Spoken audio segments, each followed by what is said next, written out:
Hello everyone, my name is Pixlriffs, welcome back to Decidedly Vanilla. I was hoping to get a couple more villagers and at last I've figured out what was happening with my villager breeder, because as of 1.11 I decided to turn it back on to see if we could get a cartographer, and these guys weren't breeding all that much, and it turns out I had made a rookie mistake. And recently I've been building a lot of houses and stuff around here just for aesthetic purposes, and I had left all of the doors in. And if you guys know anything about villager breeding mechanics, you're probably aware that up in here we have 6 doors with a single villager, and that kind of counts as a village in the way Minecraft calculates what villages are. And that's what drives the fact that these villagers down here feel like the village needs a higher population and needs to breed up some more young'uns. And by placing doors around here, I'd moved the village centre from up here to probably somewhere around here, and that meant that the villagers were no longer able to breed because they didn't detect that there was a lack of villagers in a certain place. So we've fixed up that now, and I'm going to turn it back on because it looks like none of the little babbies that are down here are going to be cartographers. I'm looking for white coats in the younger ones, but we got babies, baby, and hopefully this is all going to work out just fine. Now these guys they've been in here for absolutely ages. I know zombies and stuff can't get in, so yeah, hopefully if they continue farming potatoes in there and doing their thing. There we go, we got a white coat down there. I didn't spot him before, it's really difficult to see some of them, but I might move some of these guys into the museum itself at some point just so we can start on the villager trading exhibit there and the villager exhibit in general, because it's not just going to be about trading, it's going to be about their life and maybe some breeding mechanics. We might end up moving a villager breeder over there at some point. But anyway, we're going to have a villager exhibit over there, and it would clear out this so we can make room for some new villagers in here, because some of these guys, I've traded with them a whole bunch, and I think we need some fresh blood. I think we need some fresh cartographers, so hopefully that white coat guy will turn out to be a map maker. Over here we have something very exciting which I did not expect. A mushroom has turned up in our little fenced off area over here, and we have 4 picks from Page, can get a second mushroom if needed, and 16 blocks of mycelium and a birch sapling for some reason. I think that may have just been planted around here, but thank you so much, Paige. I need to drop you off a diamond block ASAP, but that was very kind of you to hook me up with some mycelium, and I can start on a mycelium generator somewhere over here. But this fella, I've missed mushrooms so much, even attached to the fence with a lead. That's awesome. Thank you so much, Paige. I am really looking forward to hanging out with this guy a little bit more and adding him to the museum stock. I don't know if mushrooms can breed with regular cows, so that might be something worth finding out. I don't think they can, but it would be worth seeing if mushrooms can breed with regular cows, just so it's possible to get a baby mushroom out of that, because if it's anything like sheep, where the colours like average out if you breed 2 different coloured sheep together, I would imagine if mushrooms and cows can breed, it would be possible to get some that are cows and some that are mushrooms. So we will see, but it's not possible to infect regular cows with the mushroom thing. It is possible to turn these guys back into regular cows, so I've got to be careful with the shears. Got to put the shears away. In the meantime, what I've been doing with the shears over here is, now that we've got a few houses and stuff in Canal Town, I've been working a little bit more on the infrastructure, and I've decided that, as I said before, considering this is a little bit inspired by Amsterdam, there are parks and stuff in Amsterdam, and I figured I should start working on a little park. So we've got this kind of inner city park that takes place on this section of and it's kind of like an island almost. It's like this is the canal island kind of formation starting to come into play. And I decided that this area should be more of a nature area because there wasn't a huge amount of room to build houses. Whereas over here, I've laid a whole bunch more turf down, and this is going to become the site of a few more buildings like we have over there. So it's definitely going to be quite an urban environment, but wanted to throw in a little bit of nature as well because that's how cities operate. Also worked on a couple of larger versions of the small bridges that I've had over here, and yeah, these are slightly larger footbridges, just a little bit of a variation in the design, but I wanted to keep it looking as much like these as possible. So it's basically just a scaled up version of that's 2 blocks wider, and I think these look pretty good. I think it's a nice kind of ornate design, and it'll work well as like a bridge theme for this city, with the dark wood, the stone brick, everything looking pretty good. We've got some squid playing in the canal, which is kind of cool, and as before, I've been working on replacing some of the blocks down here with soul sand, which is actually quite nice because I dig out a whole ton of sandstone from here, and that allows me to put it to work in other building projects. So we have a little bit more infrastructure around here. We have a little bit more stuff going on. I want to put up a couple more houses, but I think I want to spend bits of today working on the museum, especially if we can get ourselves a villager exhibit on the go. We can start working on that at the very least. And there's a couple of other bits I want to do around the outside. I should also remind you guys that if you are interested in donating to me on Patreon, helping support my YouTube channel, not only is one of the rewards access to our Patreon server, which a couple of people were a little bit confused about, like it had gone away, because I live streamed the end of the Season 1 Patreon server, and I thought I live streamed the beginning of Season 2, but maybe I didn't upload it to this channel. But the Patreon server is still alive and well. I don't have time to stream from it very much recently, so that is why you haven't seen as much of it mentioned on this channel. But you can also get yourself, as a reward for donating to me on Patreon, the $2 pledge reward is an item in a frame around the museum. So we have a few people who have donated at the time, and they got themselves a named item in a frame around the museum. And there are a few spots where we could pop in a couple more people, and there's a couple of empty item frames around here which I'm hoping to fill up at some point in future. So of course, if you have the money to donate, if you don't, then that's absolutely no problem. I'm not relying on these donations anymore, thankfully, to make my way. So yeah, if you guys feel like supporting my channel, helping me make more videos, then consider heading over to Pixlriffs on Patreon. Patreon.com/Pixlriffs is what I meant to say. Tripping over my words today as usual. And consider donating, because that would be really awesome of you guys to help support my channel in my future Minecraft and other video game playing endeavors. I'm going to get some sleep, and then I'm going to work on the museum some more. So I will see you guys in a little bit.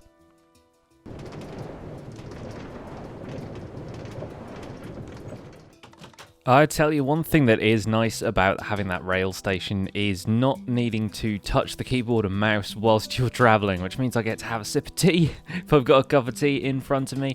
So, hello everyone, welcome back. We have ourselves a couple of errands to run in Farhaven, so I've headed over to the house. First of all, I need to pick up a couple of things from my basement just to see if I have any useful items around here. Specifically, I'm looking for andesite and smooth stone. I may as well take these stone slabs and occasional blocks and stuff with me here, because I kind of want to tidy up things over here a little bit. I've got a few books over here. I need to check the fishy business while I'm here as well, because I have, I think, another order come in recently, so I will check that out and try and fulfill that as soon as possible. So we've got some crafted stone in here, which I will take with me.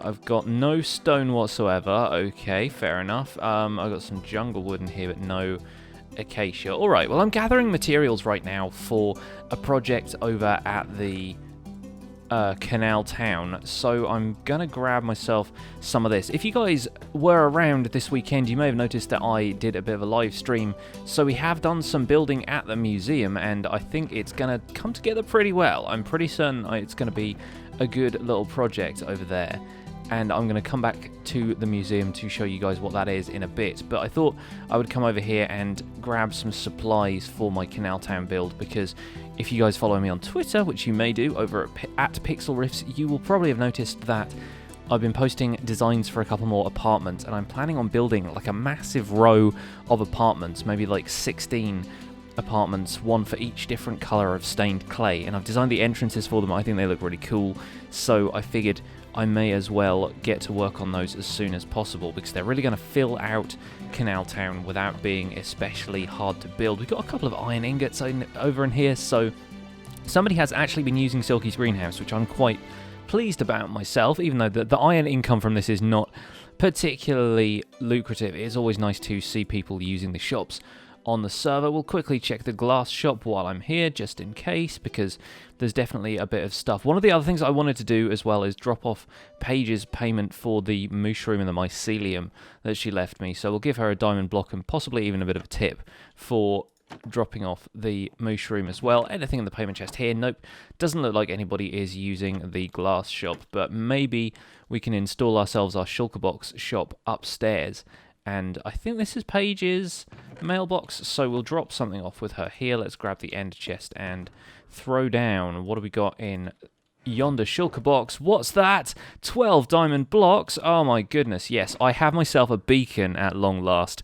I fought the wither off camera in between segments, and I figured it probably wasn't worth sharing that much with you guys, because I was just going to go down into a cave and fight it the way I'd always fought it before, which was just completely potion up and get the thing done dirt cheap. So yeah, I got myself a beacon. I did some haste insta mining. I got myself a little bit more stone that way, and I got a ton of resources, so I have myself a few extra diamond blocks to spend. Thank you very much, Paige, for your hard work at the Adventurers Guild. I will probably be enlisting your services at some point in the near future, so wait for that and we will see what happens. I'm not sure what Thumper intends to do with these llamas. They've been here for a while, and we've only got a couple of these kind of beige chaps who are great. I really like them, and I'm thinking about enlisting a llama at some point, but they're a little bit spitty, and I kind of want to see some more varieties of that. Not particularly from Thumper necessarily, but maybe I want to go a little bit abroad and do some llama hunting of my own in a future episode. We will see, but for now, not sure what to do with the llamas, and not sure if they're available just to breed in here, or if he's planning to sell them or whatever, but I don't want to tread on his toes if that's the plan. So we'll see what he has in mind. Now, I'm going to check on this shop. Does not seem to have any recent sales. We need to restock on magma blocks, really, but I don't think anybody is in particular demand of them as yet, so that ain't a problem. We can move on from there. Stuff we've got around here, KBs. I have no idea what this is meant to be. I think it's a watermelon. I think it's meant to be a watermelon, because him and Vanilla Raccoon have this thing where he calls him a watermelon. I don't understand. It's not, perhaps not my place to understand their weird in-jokes, but never mind. I think it's looking pretty cool. It is looking pretty cool. It looks a little bit like some kind of weird lizardy thing. I'm not quite sure what the deal is there, but yeah, we will check the fishy business chest while we're here. So I need to deliver KB some mending books. I have done in the past, but I kind of slacked off on that at the same time as Vanilla Raccoon's order. So KB may even have some mending books of his own right now. If he doesn't, I can help him stock up. And Core wants to place an order for 5 mending books that he can apply to weaponry and tools.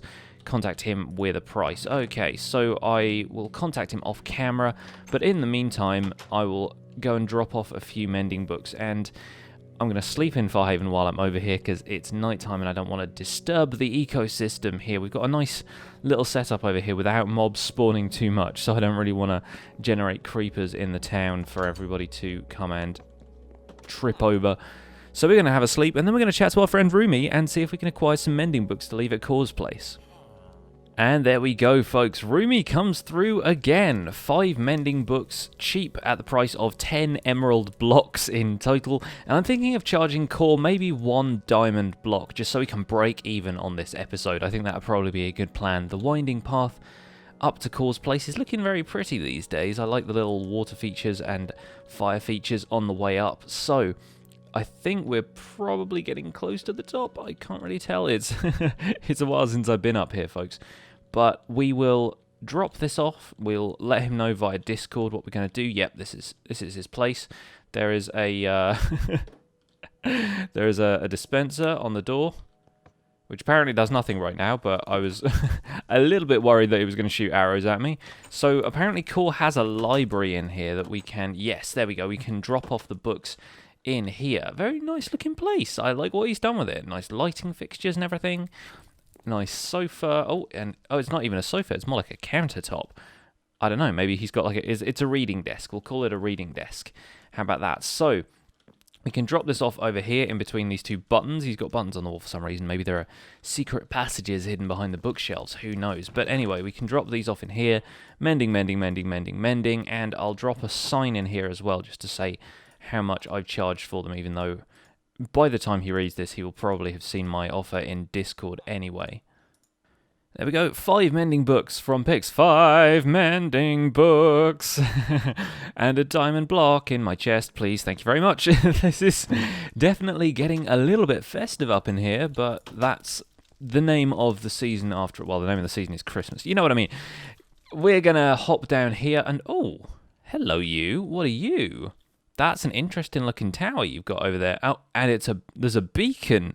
No, well, not an actual beacon, but like a lighthouse style beacon. It's flashing over there. I wonder what that is.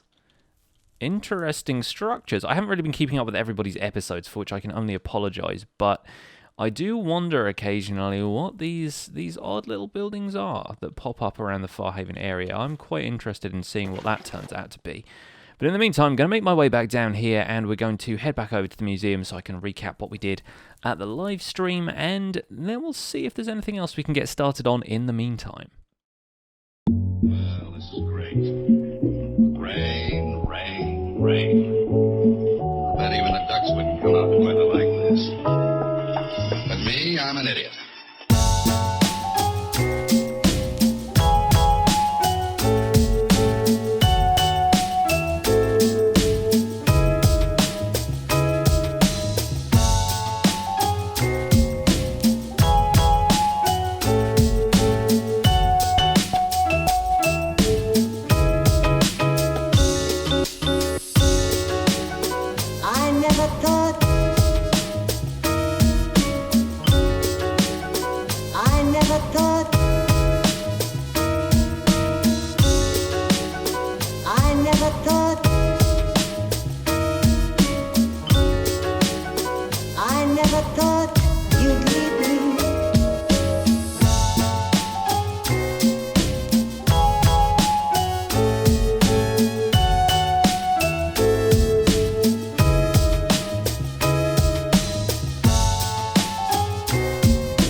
So here it is, folks. This is what we were working on the live stream on Sunday. If you guys were around, you will know this already, but we have ourselves a model village, or thereabouts. Not exactly the model village in the sense that people from the English countryside may know it, but this here is a village where I've reconstructed all of the buildings that I could find in my creative world, which I think has all of the different generated village structures, and some of them obviously are going to vary, especially in other biomes. You're going to find stuff that uses different types of wood and mossy cobble in river biomes and stuff now, but I figured I would probably just make one traditional like oak wood village and show you guys what the whole village thing is about in the museum. So we're going to move some villagers in here at some point, but I need to make it a little bit more mob-proof first. The idea is actually that this is going to be an indoor village exhibit, so it looks like it's very kind of open air and traditional village for now, and maybe we'll simulate a sky with blue wool or something like that, but the idea is that you're going to walk in and it's going to be like a village has been just picked up and moved into the museum structure. So there's going to be a massive kind of hall over this, and I'm going to try and build up some walls around it to make it look a little bit more impressive in the finished thing, but I figured I would do the interior first, because for a start it's easy to do time lapses that way, but it's also a little bit easier to mob proof it like this from the ground up as opposed to from the end afterwards. Having said that though, it looks like this house here already has a resident who is frankly a little unwanted, so we're going to probably put some torches up in here. I've put torches in the other houses already, but I just want to make sure there's like the traditional amount of lighting, but the villagers who move in here aren't going to be subject to zombie invasions and things like that. I'm going to finish off the roof in here as well, because I think the roof actually comes down about that high. You don't tend to see the roof inside of these structures. But this is a faithful reproduction of a village, give or take the way things are built. You know, villages normally spawn starting with a well, and I think the structures are meant to be distributed evenly around the well, but I'm working with a limited amount of space here. I didn't want to necessarily have it structured exactly the same way as a village, and that's a lot of research to do for a detail that is actually not that important, really, when you get down to it. But we've got a blacksmith over here, I've got the chest in here and everything. I might even put a couple of blacksmith-style items in here. I still need to fill this up with lava, but that's another story for another time. We've got the occasional huts, things like this. I've actually built 2 of these, it looks like, but this one is a variant that has the fences on top and the ladder going up to the inside. Now we also have a regular kind of larger house. In here we have a church. Over there we have this smaller basic hut design. We have the library over there, got the well, and I think that's absolutely everything that happens in a village, give or take obviously the farm kind of thing for the flower beds. Not the flower beds, the crops, you know what I mean. the stuff they grow in villages typically. And I could have had all the different crops on display, but on the stream we decided it was best to just have wheat and carrots, and that sort of made sense. So it's going to be interesting to see how we will incorporate this into the structure of the museum, and I might do a little bit more building around here before we move the actual residents in, because I don't want to just lose them all to zombie sieges on the first night. But for now, that is probably going to do it for today, folks. Hope you enjoyed today's episode. Thank you so much for watching. My name has been Pixlriffs. Leave a like on the episode if you enjoyed it, subscribe to the channel if you want to see more, and I will see you guys soon. Bye for now.